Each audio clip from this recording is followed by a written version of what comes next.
May 12th, 1946. Webster County, Iowa.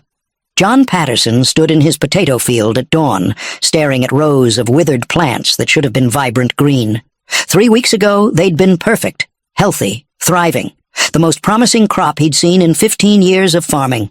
Now they were dying. All of them. Every single plant turning brown from the inside out. His neighbor, Robert Callahan, stood beside him in identical devastation. His 160 acres looked the same. Withered, dying, lost. Blight, John said quietly. The word tasted like ash in his mouth. Late blight. Worst outbreak I've ever seen. Robert's hands were shaking. If we lose this crop... He didn't finish the sentence. He didn't have to. Both men knew what a total crop failure meant. Bankruptcy, foreclosure, the end of everything their families had built. The university agronomist had been clear. Nothing can stop late blight once it takes hold. Your crops are finished. Start planning for next year.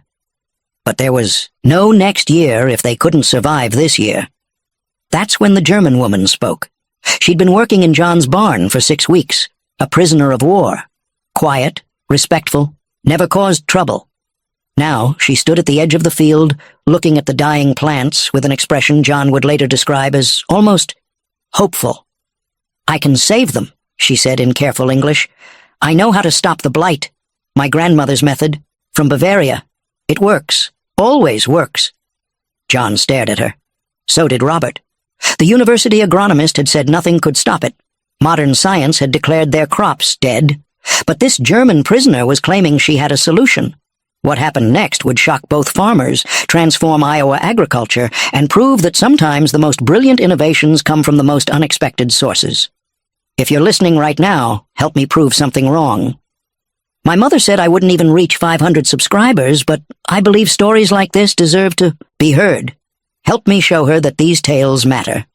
Please subscribe to Untold Captive Stories, and let's keep breathing life into stories that were never meant to stay silent. Now, let's continue. 6 weeks earlier, April 1946, Webster County, Iowa. Greta Hoffman stepped off the military truck at the Patterson farm with 11 other German prisoners of war. The spring air smelled of wet earth and possibility. She was 34 years old, born in a small Bavarian village where her family had farmed for 7 generations, captured during the final collapse of Germany, processed through a facility in New York, transported to Iowa to work on farms desperately short of labor. Everything she'd known was gone, her village destroyed, her family scattered or dead, the farm where she'd learned agriculture from her grandmother reduced to rubble. But she still had the knowledge, the techniques passed down through generations, the old methods that modern farming had mostly forgotten. She just hadn't expected to use them here, in America, among people who'd been her enemies just months ago. The Patterson farm was 240 acres of rich Iowa soil. John Patterson was 47 years old, third-generation farmer, respected in the community. His wife Mary had died 3 years earlier from tuberculosis. He ran the farm alone now with his 15-year-old daughter, Sarah. The labor shortage during the war had nearly broken him. Too much work for one man and a teenage girl. The German prisoners had been a godsend. Strong workers, reliable, grateful for fair treatment and adequate food. John's neighbor, Robert Callahan, ran 160 acres adjacent to the Patterson property. Irish immigrant family arrived in 1903, built their farm from nothing. Robert was 52, weathered by hard work and harder times. Both men had planted potatoes as their primary cash crop. Potatoes were profitable if you grew them right. The soil was perfect. The weather had cooperated. Everything pointed to an excellent season, until the blight came. Late blight. Phytophthora infestans. The same disease that had caused the Irish potato famine a century earlier. It struck fast, spread faster, could destroy an entire crop in days. The first signs appeared in early May. Small brown spots on the leaves. John noticed them during his morning inspection. At first he thought it was nothing. Minor stress. Maybe a nutrient deficiency. But the spots spread. Within 3 days, entire plants were turning brown. The leaves curled and died. The stems weakened. The potatoes in the ground began to rot. Robert's field showed the same symptoms. Same timeline. Same devastating progression. Both farmers contacted the county agricultural extension office immediately. The extension agent came out that same afternoon, took samples, sent them to Iowa State University for analysis. The university's response came back within 2 days. Late blight, severe infestation, no known treatment, no way to stop the spread. The crops were lost. Copper sulfate spray might slow it down, the agronomist had written, but won't stop it. You're looking at total crop failure. I'm sorry. Total crop failure. Those 3 words meant financial ruin for both families. John had invested $2,800 in this crop. Seed, fertilizer, labor, equipment maintenance. If it failed, he couldn't pay his mortgage. The bank would foreclose. His daughter would lose her home. Robert's situation was even worse. He'd borrowed $3,500 against the projected potato harvest to repair his barn and upgrade his equipment. If the crop failed, the debt would crush him. Both men spent sleepless nights calculating, hoping, praying for a miracle that modern science said wasn't coming. That's when Greta saw the fields. She'd been assigned to work in John's barn, organizing tools and cleaning equipment. Standard prisoner labor, nothing special. But during her morning break, she'd walked past the potato fields, saw the brown leaves, smelled the distinctive rot that meant late blight. Her grandmother's voice echoed in her memory. When the blight comes, most farmers panic and lose everything, but there's a way, an old way. It works if you catch it early enough. Greta had seen late blight before, in Bavaria, 1938. It had hit her family's farm hard. They'd almost lost everything. But her grandmother had used the old method, the one passed down from her grandmother's grandmother, generation after generation of Bavarian farmers fighting this disease. It had worked spectacularly. While neighboring farms lost their entire crops, the Hoffman family had saved 80% of their potatoes. Greta had learned the technique, had helped apply it, had watched it work with her own eyes. She knew it would work here too, but she was a prisoner, a German, a woman. She had no standing to tell American farmers how to manage their crops. Still, watching those fields die felt wrong. Knowing she could help and staying silent felt worse. On May 10th, 2 days before John's morning revelation, Greta had approached him carefully. "Mr. Patterson, sir, may I speak with you about the potato fields?" John had looked up from his work, surprised. The German prisoners rarely initiated conversation beyond work-related questions. "What about them?" "I have seen this disease before, in Bavaria, my family farm. We had a way to fight it, an old method, very old. But it worked." John's expression had been skeptical. "The university says there's no treatment." "The university knows modern methods. This is not modern. This is traditional, from many generations." "Traditional European farming?" John's tone had been dismissive. "We're a bit past that here in America, I think." Greta had felt her face flush, but she'd persisted. "Please, Mr. Patterson, I know it sounds strange, but I have seen it work. My family saved our crop when others lost everything. I could show you, if you permit." John had hesitated. He was desperate. The crops were dying. The university had given up. What did he have to lose? "Fine," he'd said finally. "Show me." That conversation, that moment of desperation, meeting ancient knowledge, set everything in motion. May 10th, 1946, evening, John Patterson's barn. Greta stood at a wooden workbench with John and Robert watching her carefully. She'd asked permission to demonstrate the method.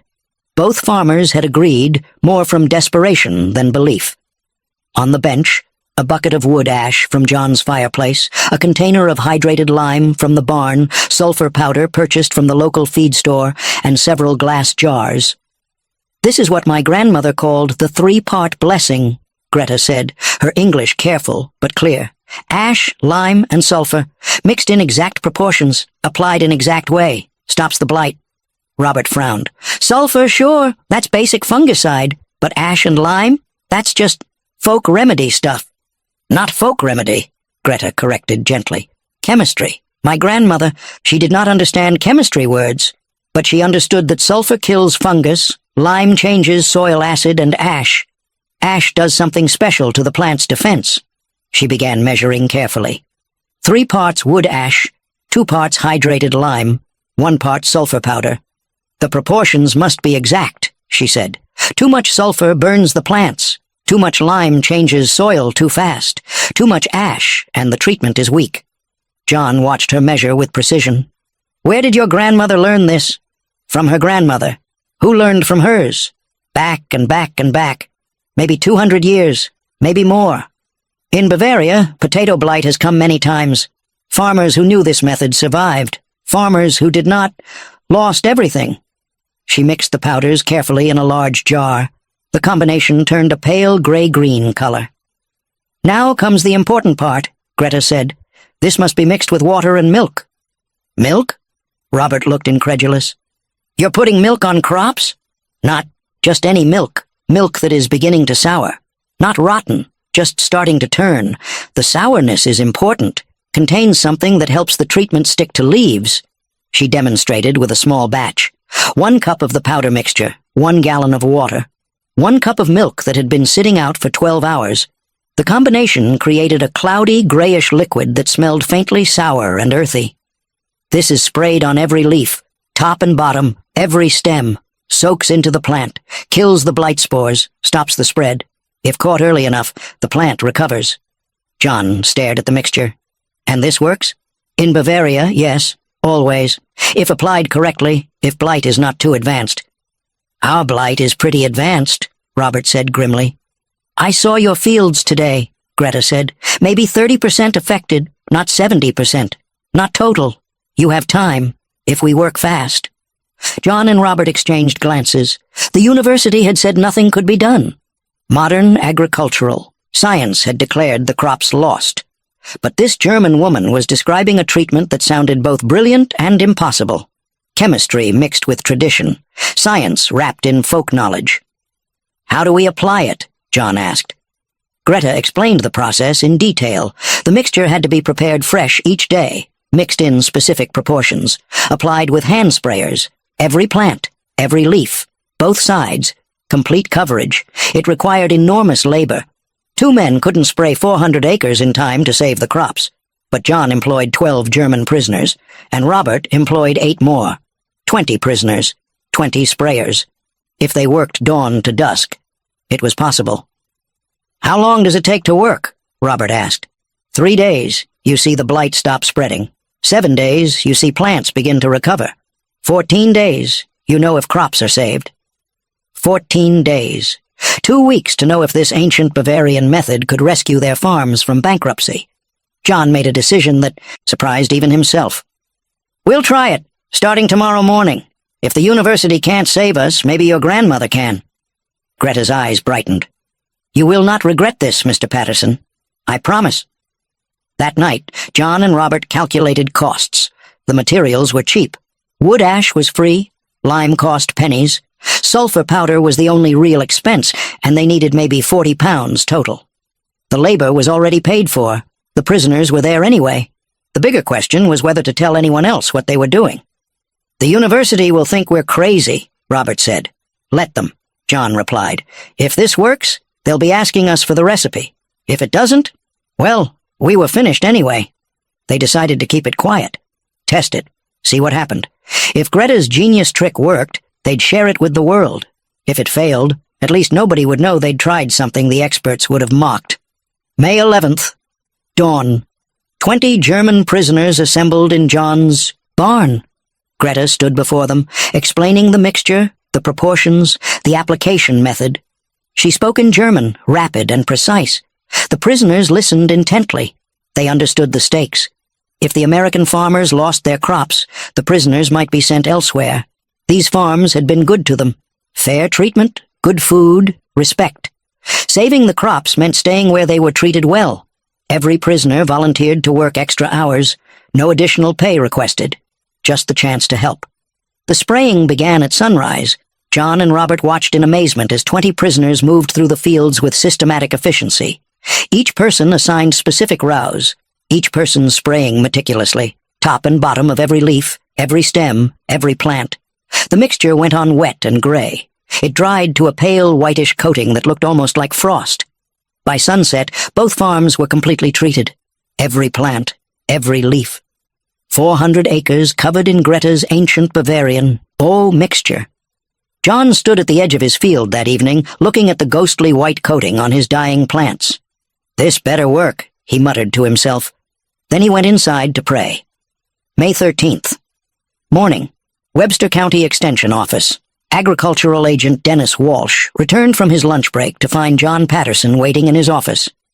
"John, I didn't expect to see you. How are the potato fields? Have you started planning for next season?" John shifted uncomfortably. "Actually, Dennis, I need to tell you something, and you're probably going to think I've lost my mind." He explained what they'd done.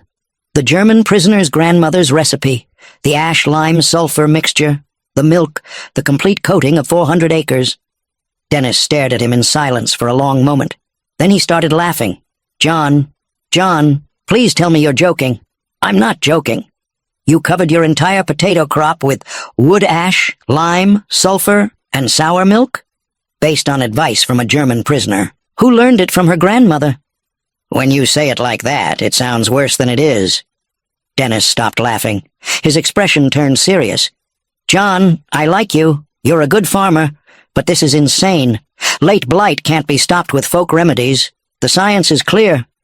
"What if the science is wrong?" "The science is not wrong. The science is done by trained agronomists with university degrees and laboratory equipment, not by Bavarian grandmothers using ingredients from their kitchens." John felt his temper rising. "The university told me my crops were finished, told me to give up. This woman is offering hope. She's offering false hope, which is worse than no hope at all. You're going to waste time and money on a treatment that won't work, and by the time you accept reality, it'll be too late to salvage anything." "Too late to salvage what? You already said the crops are dead." Dennis leaned forward. "John, listen to me. I'm going to do something I probably shouldn't. I'm going to call a friend of mine at Iowa State, Dr. Richard Thornton, head of the plant pathology department. He's the leading expert on potato blight in the entire Midwest. What's he going to tell me that you haven't already said? He's going to explain, scientifically, why this folk remedy won't work. And maybe, just maybe, you'll listen to someone with a PhD. The phone call was arranged for the following afternoon, May 14th, 2:01 p.m. John and Robert sat in Dennis Walsh's office while Dennis dialed Iowa State University. The call connected. Dennis put it on speakerphone. "Dr. Thornton, thank you for taking my call. I have a situation here that needs your expertise." Dennis explained the scenario. The late blight outbreak. The German prisoner's proposed treatment, the ash-lime-sulfur milk mixture. There was a long pause on the other end of the line. Then Dr. Thornton spoke. His voice was measured, professional, and utterly dismissive. "Gentlemen, I appreciate your desperation. But what you're describing is agricultural superstition, not science. Let me explain why this treatment cannot possibly work." For the next 15 minutes, Dr. Thornton delivered a detailed lecture on potato late blight pathology. The fungus Phytophthora infestans reproduces through sporangia. These spores spread rapidly in moist conditions. They penetrate plant tissue through stomata and wounds. Once inside, the fungal mycelium spreads systemically. Modern copper-based fungicides work by creating a toxic barrier on the leaf surface that kills spores before they penetrate. Sulfur has some limited antifungal properties, yes, but mixed with wood ash and lime, the alkalinity would actually neutralize the sulfur's effectiveness. "And the milk?" John asked quietly. Dr. Thornton actually chuckled. "The milk is particularly absurd. Sour milk contains lactic acid bacteria. These might have some minor antimicrobial properties in dairy products, but they have zero proven effect on plant pathogens. And even if they did, the bacteria would die within hours of application in outdoor conditions." Robert spoke up. "But what if generations of Bavarian farmers found it worked? Wouldn't that count for something?" "It counts as anecdotal evidence, Mr. Callahan, not scientific proof. Correlation is not causation. If Bavarian farms survived blight, it was likely due to factors like crop rotation, resistant varieties, or favorable weather. Not magic potions made from fireplace ash." Dennis looked at John and Robert with an expression that said, "I told you so." Dr. Thornton continued, "Gentlemen, I understand you're facing crop failure. That's devastating. But pursuing ineffective folk remedies will only make things worse. My advice is to accept the loss, file insurance claims if you have coverage, and focus on next season's planning." "Thank you for your time, Dr. Thornton," Dennis said, ending the call. The office fell silent. John felt something heavy settling in his chest. Doubt. Real, crushing doubt. The leading expert in the entire Midwest had just explained scientifically why Greta's method couldn't possibly work. Had he just wasted 3 days? Had he covered his crops with useless materials based on the advice of a woman with no formal education? Robert looked equally shaken. "John, maybe we should—" "Stop," John said quietly. "Don't say it.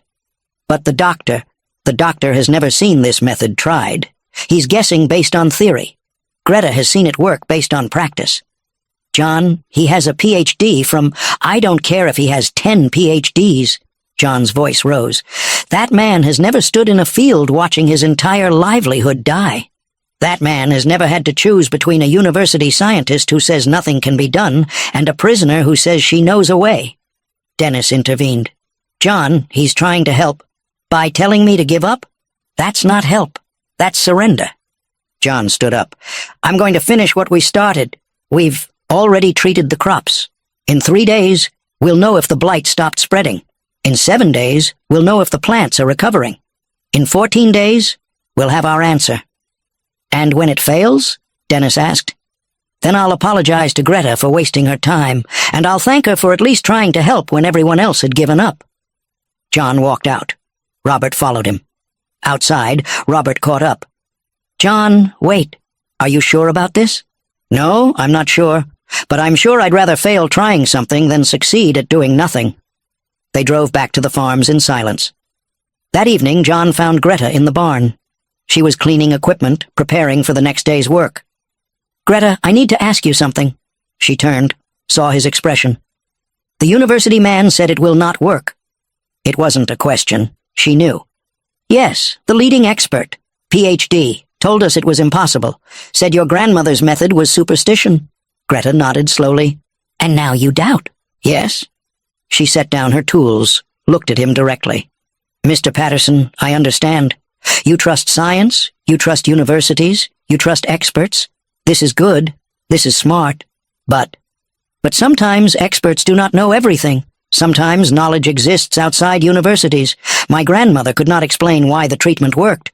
She did not know chemistry words. She did not understand fungal pathology. She just knew that it worked. Always. Every time. How can you be so sure? Because I have seen it. Not once. Many times. In 1938, late blight hit Bavaria hard. Worst outbreak in 50 years. My family used the treatment. Our neighbors did not. They lost everything. We saved 80% of our crop. But Dr. Thornton explained why it shouldn't— Mr. Patterson. Greta's voice was gentle but firm. With respect to your doctor, he explains why it should not work based on his understanding. But his understanding is incomplete. There is something in the combination that he does not see. Something the old farmers knew but could not name. What? I do not know the science words, but I know the effect. The sulfur kills spores. The lime changes the leaf surface, makes it hostile to fungus. The ash contains minerals that strengthen the plant's own defenses. Potassium, calcium, phosphorus. These help the plant fight back. And the milk? The milk makes it all stick together, helps it penetrate the leaf. The lactic acid also does something. Changes the pH maybe, creates barrier. I do not know exactly, but I know it works. John studied her face. She believed every word.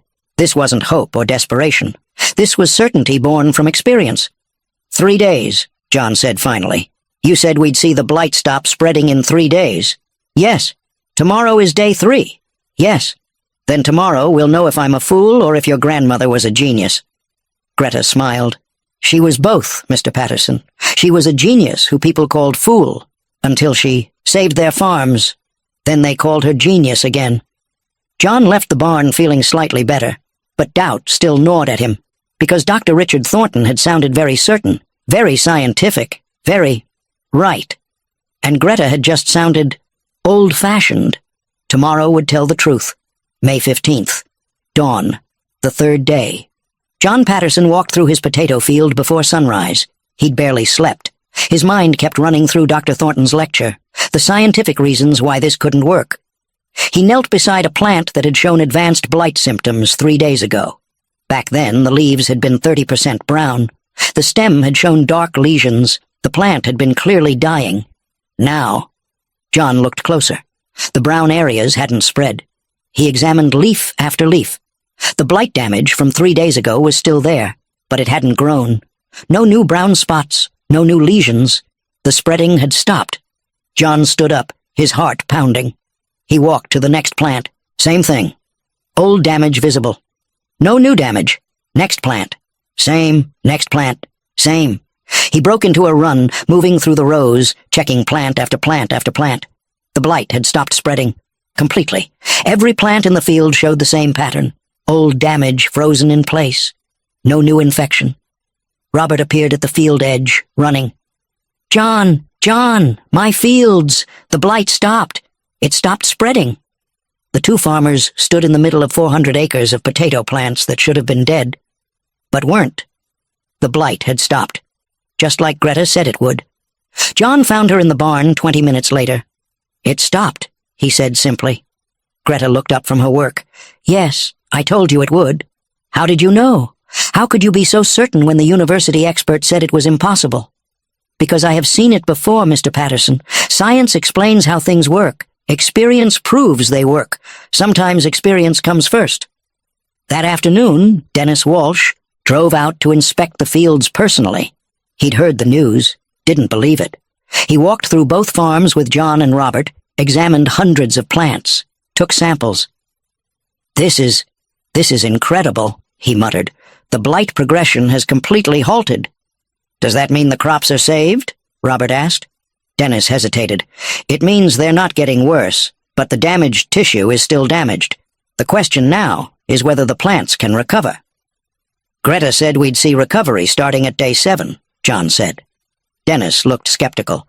"That would require the plants to regrow damaged leaf tissue, which, theoretically plants can generate new growth, but with this level of stress—" "Let's wait and see," John said firmly. May 19th, day 7. New growth appeared. John noticed it first during his morning inspection. Small green shoots emerging from the stems of plants that had been nearly dead a week ago. Fresh leaves, healthy, no blight damage. The plants were regenerating. By afternoon, Robert confirmed the same phenomenon in his fields. New growth everywhere. The plants weren't just surviving, they were recovering. Dennis Walsh came out again, stood in the field with his mouth literally hanging open. "This is impossible," he whispered. "And yet," John said, gesturing at the vibrant new growth surrounding them. Dennis took more samples, sent them to Iowa State, requested Dr. Thornton personally examine them. The response came back 3 days later. Dr. Thornton wanted to visit the farms personally. May 24th, day 14. A black car pulled up to the Patterson farm at 9 a.m. Dr. Richard Thornton emerged, carrying a leather case full of testing equipment. He was a tall man, maybe 60, with gray hair and wire-rimmed glasses. He looked every inch the distinguished academic. John and Robert greeted him politely. "Gentlemen, I'll be frank. When Dennis sent me samples showing healthy tissue from plants that should be dead, I thought, there was a mistake. But he assured me the samples came from your fields, so I needed to see this myself." "Be our guest," John said. They walked through the fields, all 400 acres. Dr. Thornton examined plants, took soil samples, measured new growth, checked leaf tissue under a portable microscope. He worked in silence for 3 hours. Finally, he straightened up, looked at John and Robert. "This shouldn't be possible," he said quietly. "But it is," John replied. "Yes, it is."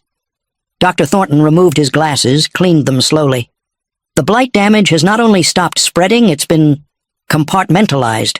The plants have somehow isolated the infected tissue and generated new growth from healthy stems.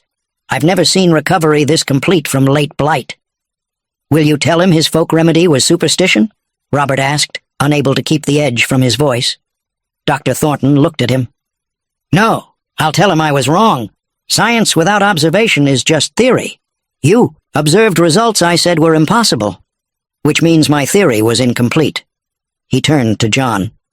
"I understand this treatment came from a German prisoner. I'd like to speak with her." Greta was brought from the barn. She stood before the distinguished professor, her work clothes dusty, her hands rough from labor.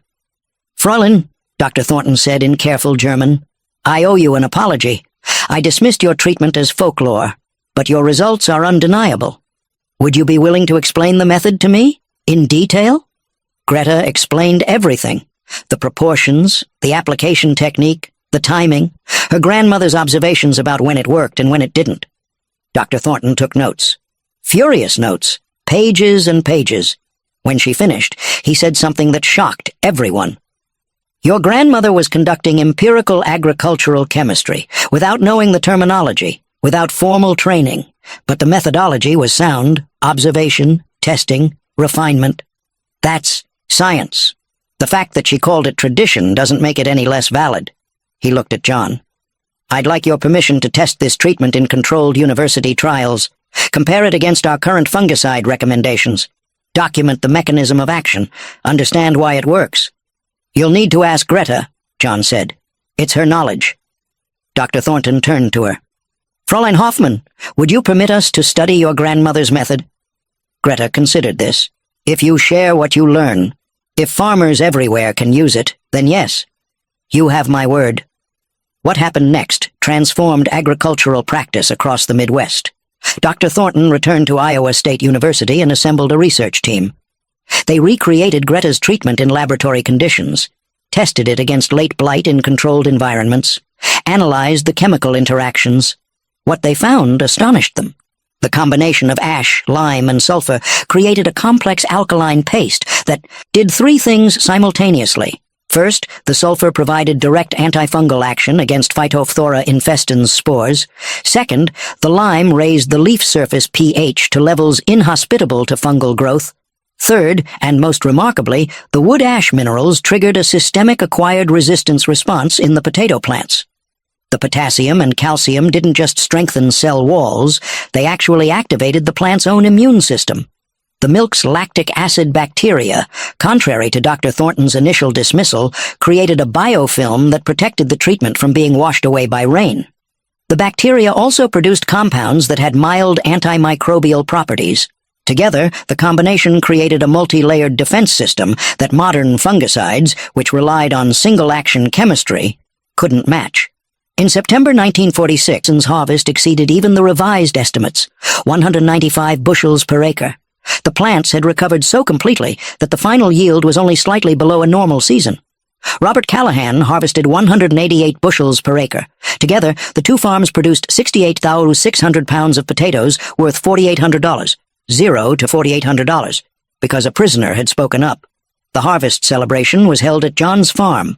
Both farming families, all 20 German prisoners who'd helped with the treatment application, Dennis Walsh, Dr. Thornton from Iowa State, and Greta, the guest of honor. John stood before the assembled group and raised his glass. 3 months ago, I thought we were finished. The university told us nothing could save the crops. Science told us to give up, but one woman told us she knew a way. He looked at Greta. That woman had every reason to stay silent. She was a prisoner, a foreigner, a woman in a male-dominated profession. She could have watched us fail and felt no guilt. Instead, she offered help. She shared knowledge her grandmother had preserved through generations. She asked for no payment, no recognition, no reward. Greta Hoffmann saved our farms, but she did more than that. She taught us that wisdom exists outside universities, that enemies can become friends, that the greatest gifts come from the most unexpected sources. He raised his glass higher. To Greta, and to her grandmother, who preserved knowledge that crossed an ocean and saved Iowa farms. Everyone drank. Greta stood, wiping tears from her eyes. Thank you, Mr. Patterson, but I did only what my grandmother taught me. Share what you know. Help who you can. The earth provides for everyone, but knowledge must be shared. Dr. Thornton stood next. Miss Hoffmann, on behalf of Iowa State University, I want to formally apologize for my initial dismissal of your treatment, and I want to offer you a position. The barn went silent. We're establishing a new research program on traditional agricultural knowledge, methods that survived generations but haven't been studied scientifically. We need someone who understands both the old ways and can help us understand why they work. He paused. The position comes with a salary, a place to live, and a pathway to American citizenship. Greta stared at him. You are offering me a job at a university? A research position, working with our agronomists to document and validate traditional farming methods from around the world. You'd be perfect for it. John added quickly, and until you start, you're welcome to stay here. Work on the farm, if you want. Or don't. Just stay. Greta looked around the barn, at the faces of people who'd been her captors 6 months ago, who'd become her friends, her family. Germany was rubble. She had no home to return to, no family waiting. But here, in Iowa, she'd found something unexpected. Purpose, respect, belonging. Yes, she said quietly, I will stay. The barn erupted in applause. October 1946, Dr. Thornton published his findings in the Journal of Agricultural Science. The paper was titled, Traditional Bavarian Anti-Blight Treatment, a Case. Study in Empirical Agricultural Chemistry and Systemic Acquired Resistance in Solanum tuberosum. In the acknowledgments, he wrote, Special thanks to Greta Hoffmann, whose practical knowledge preserved what academic theory nearly dismissed. The paper caused a sensation in agricultural circles. Within 6 months, farmers across Iowa were using variations of Greta's treatment. Within a year, it had spread to Wisconsin, Minnesota, Nebraska, and North Dakota. Within 2 years, it was standard practice across the potato-growing regions of America. The treatment was refined. Modern versions used precisely measured chemicals instead of wood ash and lime. But the core principle remained the same, and every version acknowledged its origin. Based on traditional Bavarian methods preserved by Greta Hoffmann. June 1946.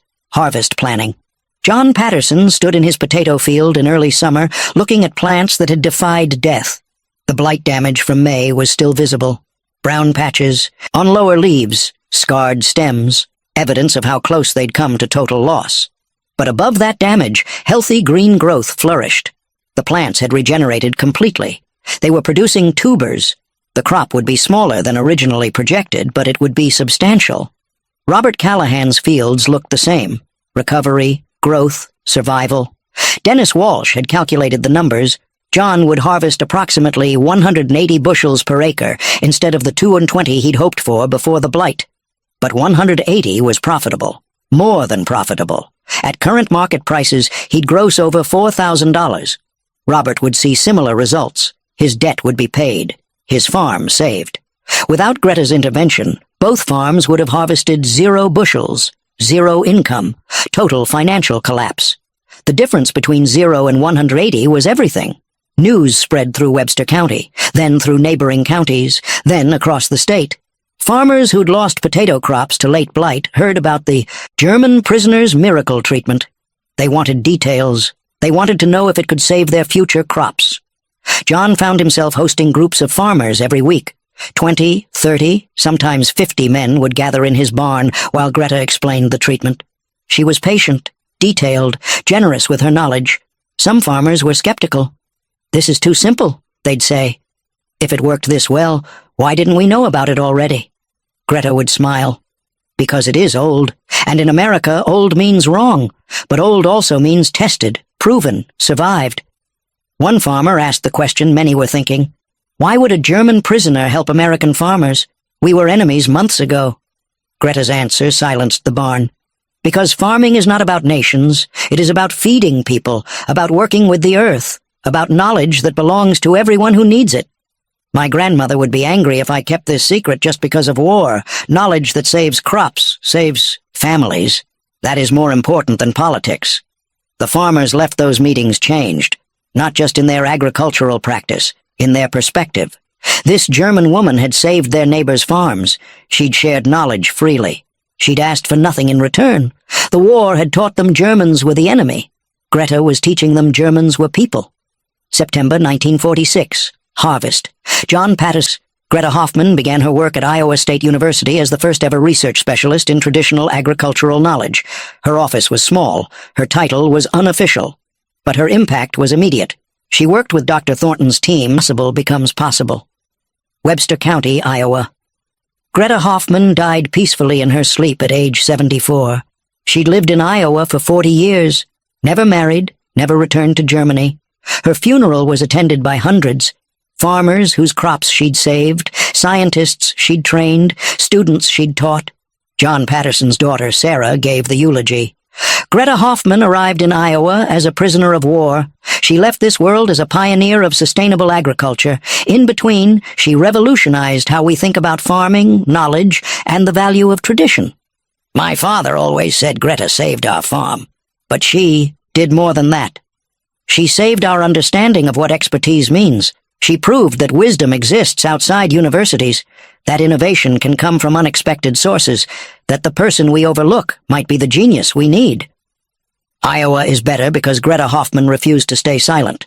American agriculture is stronger because she shared what she knew, and all of us are richer because she chose to help instead of holding back. Greta was buried in the Webster County Cemetery, next to the plot where John Patterson had been laid to rest 3 years earlier. Her headstone reads, Greta Hoffman, 1912-1986. She shared knowledge that saved thousands. Below that, carved in smaller letters, Knowledge Has No Borders, Iowa State University. The Greta Hoffman Center for Traditional Agricultural Knowledge celebrates its 65th anniversary. The center has documented farming methods from 127 countries, published over 2,000 research papers, trained 3 generations of agronomists to respect traditional knowledge. The original potato treatment is still taught, still used, still saving crops. A plaque in the center's entrance hall tells Greta's story. The prisoner who became a pioneer, the woman who saved Iowa farms with her grandmother's genius trick. Students read it every day. Some dismiss it as an interesting historical anecdote. Others see it as something more important. A reminder that expertise exists everywhere. That the person society overlooks might hold crucial knowledge. That what academics call folklore might be science waiting to be understood. That sometimes the genius everyone needs is standing right in front of them. They just have to listen. The Hoffman method is still used today. Commercial potato farmers across the world employ variations of the ash-lime sulfur treatment. Modern versions are more refined, precisely measured, industrially produced.